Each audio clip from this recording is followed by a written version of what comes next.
Is there more than just a financial decision or a financial impact to pull out of a decision once I've already made it?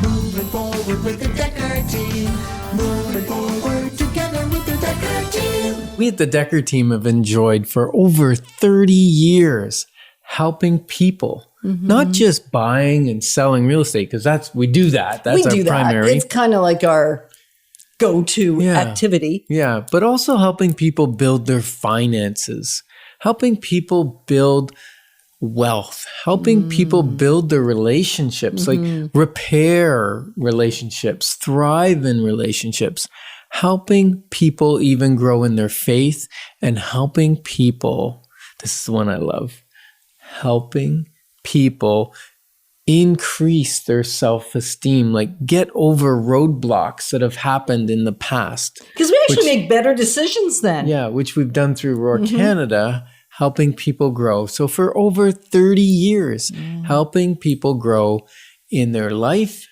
and in their home. Right. So an emphatical yes, the impact can be really, really significant beyond the financial cost when I make a decision and then I decide it's a bad decision. And yet... Or I don't make a decision, it's a bad decision, and I move forward. Right. I was going to say that's even bigger. That's the bigger one. That's the bigger one. We've actually watched people navigate following through on a decision because they thought, I'm in, so I might as well follow through. And we're going, no, please don't. Yeah. And yet we're not the decision maker. Yeah. And even, I've made decisions that were, I'll say, incorrect for the time in my life. In other words, I didn't have the emotional bandwidth or the margin in my schedule, the margin in my business life to take on a project. Are you going to share one of those? Yeah, like I remember buying a house in Vernon that we supported. We supported a client who needed to sell it. And there just wasn't much of a market for it at that time. And we thought we could fix it and change some things in it, spend some money, and then be able to resell it, which we did. And we broke even on the money, but we didn't break even on my hours. So like I was the guy installing the hardwood floor and painting and fixing things. And so all those, really months of weekends and evenings that we spent on that house was for nothing other than it helped our client. But it actually harmed us. I didn't count the cost of our relationship. No, our relationship is fine. And it took a toll. It weathered it. Our relationship weathered that time. And then you even had a generator stolen right out of that property. I did. I know.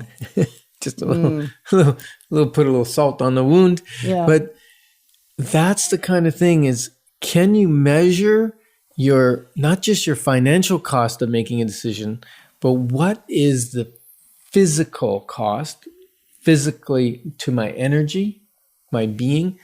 What's the relational cost to our relationship of putting that extra stress on it? And what's the emotional cost? Do I have the emotional bandwidth or stability to take on that renovation, to take on a move, to get a house ready to sell? Like these are major decisions that affect our being and can even make us sick. I know, like truly, physically like sick. Yeah. Right. And not only emotionally, not only like mental health challenges, which is a big deal, also our physical well-being. Right. And so really, one of the things that's been hard for us to watch sometimes is somebody really excited about making a move, super excited. And as we're having a conversation about what's going on in their life, we recognize, because they share the truth typically, because there's a great level of trust going back and forth, and they share what's up for them. And the external pressures that are already upon them. And we're thinking, do you really, really, really need this house now? So sometimes it's time to pull out before you ever get started. Yeah, I think sometimes people will make a decision, I'll make a decision that I just need a change. Yeah. Not recognizing that that change is going to cost something. Okay. And that would be a time to pull out. Another time to pull out of a property is if it's discovered that there's maybe molds or toxins in the property. That will actually make you sick. And they will make you physically sick over time. Right. We've got great environmental inspectors that can help with that. And great ways of fixing houses. Yeah. But again, if you need to fix a house, now it's not just a move, it's a move and then renovate. And so do you have the bandwidth to handle living in sawdust or living in construction noise and that for a month or two or whatever, not being able to unpack your boxes and settle into the home? Or do you have the ability to stay in another property and carry the financial? So the other challenge sometimes is the financial obligation. So it's time to pull out because financially, it really, when you look specifically at the property and you get right down to it, it's a really lousy decision for you. Yeah. No, we even had one client, which you'll probably recognize when I start to tell the story, but we don't give names on the show. Not too often, unless they're with us sitting here and they're sharing it. We have one client that for probably about 7-8 years sold their house every year. And they would pick a house that needed some renos. And as soon as there was nothing left to do in the house, they would sell it. They'd usually gain a little bit because of what they had done. They profited. And then they would buy another one. And that person thrived on that completion of a project. Completion of a project. Yeah. And also the disruption, the chaos, so to speak. Some people like chaos in their life. Yeah. And for this person, it was a good thing. Right. So just being aware of who you are. So we're not attempting to tell you what you should or shouldn't do. We're saying really think deep about what works in your life. And if it causes you duress, it's probably a really lousy idea. Yeah. Let's pull. Let's go. Let's pull. Or let's ask the seller to do it. Because sometimes a seller is willing to do everything that's found that's negative. And they get to enjoy the dust and the construction and the disruption. The refinishing of the hardwood floors. Yeah, the whatever. They get to experience all of that before they move. And they're willing to do it because they want out.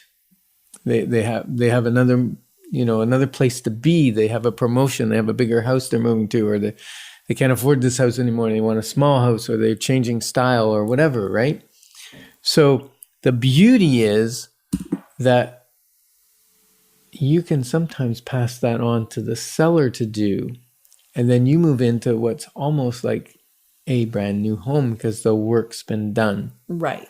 And yet back to the thought that if they're not willing and you know it's too much for you, then out we go, baby. And with no concern for the effort that's been put in. Like, let go of that conversation. Yeah. Of theirs and ours. Yeah. And let's just move on. Let's decide if it's not for now, or it is for now, but not this house. Right. Or it's a different house 6 months, a year, 2 years down the road. At a different time. That's all good, perfectly good scenarios. Yeah, powerful no's and powerful yeses are the winning formula. We are excited to be your partners, moving forward together, because together we've got this. Moving forward with the Decker team. Moving forward together with the Decker team.